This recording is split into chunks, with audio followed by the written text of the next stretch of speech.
Today, we are diving into some important tips to keep in mind when contemplating the extraction of lower third molars, commonly known as wisdom teeth. Let's get started. Point number 1. Let's talk about angulation.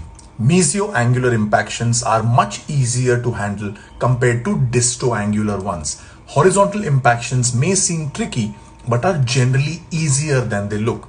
Vertical and distoangular impactions are challenging due to limited access. When the long axis is tipped distally, you are fighting with the ramus, making it more difficult. Next is age. The ideal age for extraction is between 18 and 25 years. Why?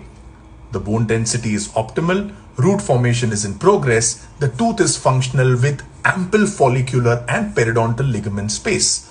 For older patients, it is best to avoid lone standing molar due to dense, inflexible bone, minimal PDL space, and partial bone fusion. Now, let's talk about root characteristics and development. Single conical roots are easier to extract compared to bulbous, divergent, or multi-rooted teeth.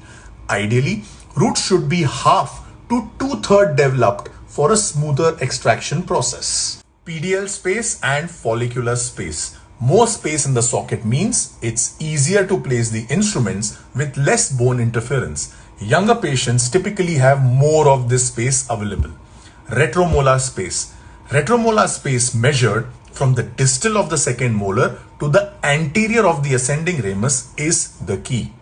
More space means easier access. If the crown is in the ascending ramus, you will have to razor flap, cut the muscle, and remove bone as well.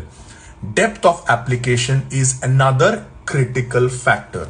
It is measured from the CEJ of the second molar to where you will be applying the elevator. The deeper it is, the more challenging the application.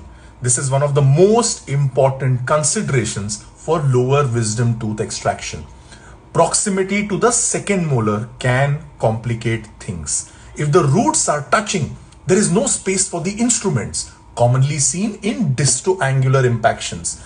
After the crown removal, it's hard to see the medial root of the third molar past the second molar crown, necessitating more bone removal and increased chances of the risk to damage to the adjacent structures. Range of opening is vital. The more the range, the better the access. Avoid extracting teeth in patients with trismus due to acute pericoronitis.